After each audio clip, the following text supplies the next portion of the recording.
Hi friends, welcome back to our channel. ఈరోజు వీడియోలో బీరకాయ ఎగ్ కర్రీని ఎలా చేయాలో చూపించబోతున్నాను. ఖచ్చితంగా ట్రై చేయండి, చాలా బాగుంటుంది. ముందుగా స్టవ్ ఆన్ చేసుకొని ఒక కడాయి పెట్టుకొని కడాయిలోకి ఒక 2 స్పూన్స్ ఆయిల్ వేసుకోవాలి.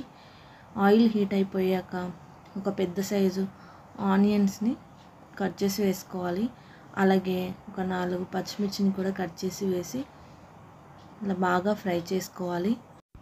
కొంచెం కరివేపాకుని కూడా వేసుకోవాలి. ఈ ఆనియన్స్ బాగా ఫ్రై అయిపోవాలి. ఇలా గోల్డెన్ కలర్ వచ్చేదాకా బాగా ఫ్రై చేసుకోవాలి. ఇలా చేసుకుంటే టేస్ట్ అనేది చాలా బాగుంటుంది. ఆనియన్స్ బాగా ఫ్రై అయిపోయాక ఒక స్పూన్ అల్లం వెల్లుల్లి పేస్ట్ వేసుకోవాలి.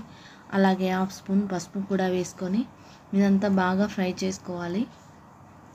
ఒక 1/2 కేజీ బీరకాయని తీసుకున్నాను. ఇదంతా పైన పొట్టంతా పీల్ ఆఫ్ చేసుకొని ఇలా చిన్న పీసులా కట్ చేసుకున్నాను. ఈ బీరకాయనంతా ఈ కడాయిలోకి వేసుకొని ఇదంతా బాగా మిక్స్ చేసుకోవాలి. ఈ బీరకాయ బాగా ఉడికిపోవాలి. ఇలా ఉడకడానికి ముందుగా మనం ఒక క్యాప్ పెట్టేసి ఉడికించుకోవాలి. చూడండి, ఒక 5 మినిట్స్ ఇలా క్యాప్ పెట్టి ఉడికించుకోవడం వల్ల బీరకాయలో ఉన్న వాటర్ అంతా బయటికి వస్తుంది. ఆ వాటర్తో ఈ బీరకాయ ఉడికిపోతుంది. ఇలా ఉడికిపోయాక దీనిలోకి 2 స్పూన్ల కారము, ఒక 2 స్పూన్ల సాల్ట్, 1 స్పూన్ ధనియాల పౌడర్ని కూడా వేసుకొని ఇదంతా బాగా మిక్స్ చేసుకోవాలి. మీకు టేస్ట్ తగ్గట్టుగా కారంని యాడ్ చేసుకోండి. ఇలా అంతా మిక్స్ చేసుకున్న తర్వాత ఒక క్యాప్ పెట్టేసి ఒక 3 మినిట్స్ పాటు బాగా ఉడికించుకోవాలి. చూడండి, బాగా ఉడికిపోతుంది కదండి బీరకాయ కర్రీ.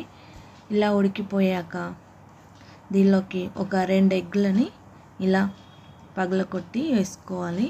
ఒక 2 అయితే సరిపోతాయి, మీ ఇష్టం, ఎక్కువైనా వేసుకోవచ్చు. 2 అయితే సరిపోతాయి. ఇలా వేసుకున్న తర్వాత కొంచెం మిక్స్ చేసుకోవాలి. ఇలా మిక్స్ చేశాక క్యాప్ పెట్టేసి ఒక 2 మినిట్స్ ఫ్రై చేసుకోవాలి. ఇదంతా లో ఫ్లేమ్లోనే పెట్టుకొని ఫ్రై చేసుకోవాలి. చూడండి, 2 మినిట్స్ తర్వాత ఎగ్ అనేది బాగా ఫ్రై అయిపోయింది కదండి. ఇదంతా బాగా మిక్స్ చేసుకొని కొంచెం కొత్తిమీరను కూడా యాడ్ చేసుకోండి. ఈ కొత్తిమీరని వేసుకొని అంతా బాగా మిక్స్ చేసుకోవాలి. ఒక 1 మినిట్ పాటు క్యాప్ పెట్టి ఉడికించుకున్నామంటే బీరకాయ ఎగ్ కర్రీ రెడీ అయిపోయింది. ఇది చాలా బాగుంటుంది. అన్నంలోకైనా, చపాతీలోకైనా, దేనిలోకైనా చాలా బాగుంటుంది. టేస్ట్ అయితే సూపర్గా ఉంటుంది. ఎలా ఉంటుందో ఒకసారి ట్రై చేయండి. ట్రై చేసి నాకు కామెంట్ చేయండి. మా రెసిపీ నచ్చినట్లయితే ఖచ్చితంగా ఒక లైక్ ఇవ్వండి. అలాగే మా ఛానల్ని సబ్స్క్రైబ్ చేసుకోండి. Thank you for watching. Bye.